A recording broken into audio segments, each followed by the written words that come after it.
Farewell to you, my own true love. I am going far away. I am bound for California, but I know that I'll return someday. Good morning and welcome back to My Global Kitchen and the next in our series of regional recipes from the UK. From our last recipe, which was in Somerset, if you recall, we're basically going north and following the entire route of what is known as Offa's Dyke, starting off in the south at the Severn Estuary in Somerset and heading north, following the entire route of Offa's Dyke to its very end, which means we're not going to Wales. Apologies. We will be visiting Wales in another episode of this, I do promise you, but just not today. So let's have a quick look at our ingredients. So as you can see, we have some chopped meat, a range of vegetables, potatoes, carrots, turnip, leek, we've got a bay leaf, some thyme and a couple of cloves. We've got a stock pot to make some stock, then some flavourings, tomato puree, mustard, Worcester sauce, a little bit of oil and a can of beer. So any guesses? Well, Offa's Dyke ends at Liverpool Bay, and that's where we're heading, because today we're doing a dish which is literally synonymous with Liverpool, because we're going to make scouse. Now, you may think that the dish scouse, if you know of it, is named after the people of Liverpool or Merseyside, but actually it's the opposite. The people are named after the dish, and that's because the dish has its origins in Northern Europe. Some of the ports from Hamburg, around the Baltic Sea, and it's called lobscouse. And the link is really all those sailors who used to travel and transit around those ports every day, who brought their scarce resources with them on board.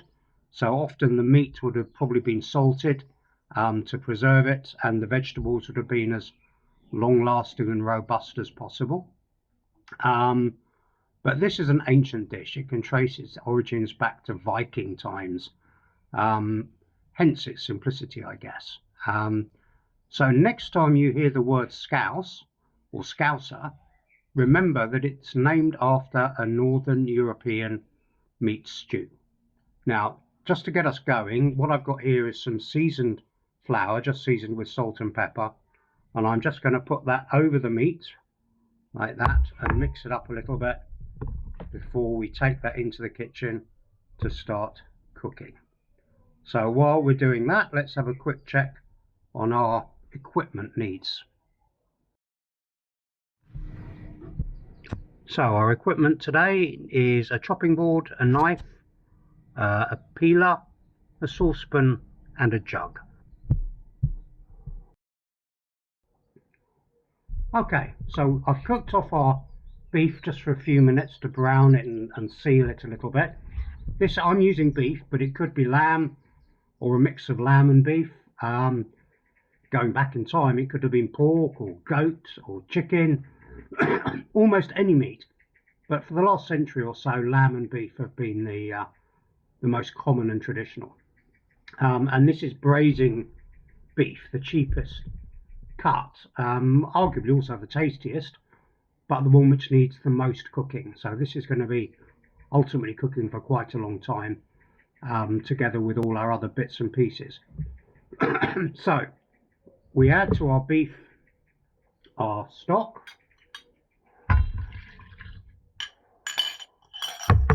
and then we're going to add similar amount of dark beer or IPA, that's the darkest I've got.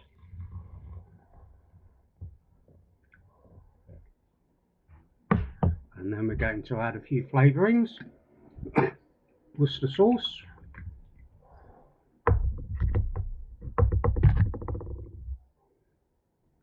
tomato puree,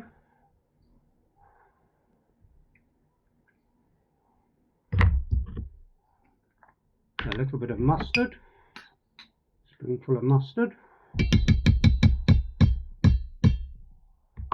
and then our herbs and spices, so bay leaf and thyme and cloves. They all go in there.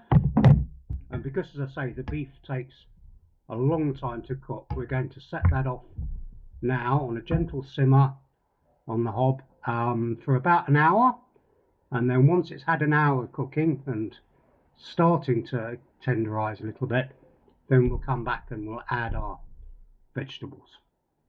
And again, vegetables can be almost anything you like, but onions, potatoes and carrots are pretty much a necessity, but otherwise whatever else you like.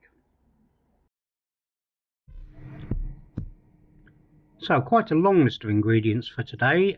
We need about 750 grams of meat, beef, lamb or whatever, around 100 grams of seasoned flour, 4 tablespoons of oil for frying, 1 large onion chopped, 4 carrots chopped, 150 grams of leeks sliced, 150 grams of turnip chopped, around 500 grams of potatoes chopped, 250 millilitres of beef stock, 250 millilitres of beer, and then a tablespoon of tomato puree, a teaspoon of mustard, 2 teaspoons of Worcester sauce, a bay leaf, a sprig of thyme, 2 cloves, salt and pepper. So our meat has been simmering away for an hour. So we're now going to add our vegetables to the mix. Give it a bit of a stir around. And that's going to go back on the hob now, probably for about 2 hours more. It really depends on how tender the meat gets, and we'll check it after an hour, hour and a half. But I would guess about 2 hours in total. And that's pretty much it. Now, of course, every family in Liverpool, every cafe in Liverpool has its own recipe, its own take on scouse, its own special twists. Some like the liquid thick and rich, some like it thinner. Some maybe add less flavourings than I have. It's very much down to your personal tastes. I did ask a resident expert about this, the stalwart Scouser himself, John McCaffrey, or as is perhaps better known, DJ Johnny Mac, who broadcasts on Islands FM every Saturday. He, like me, prefers the sauce thicker, and he was the one who suggested the sprig of thyme, so that's what I've added. So this is it. 2 hours from now it should be pretty much ready, and tonight we'll be serving that with our pickled red cabbage, which is very traditional, which we made a couple of days ago, and some fresh crusty bread. That's Scouse. Life goes on.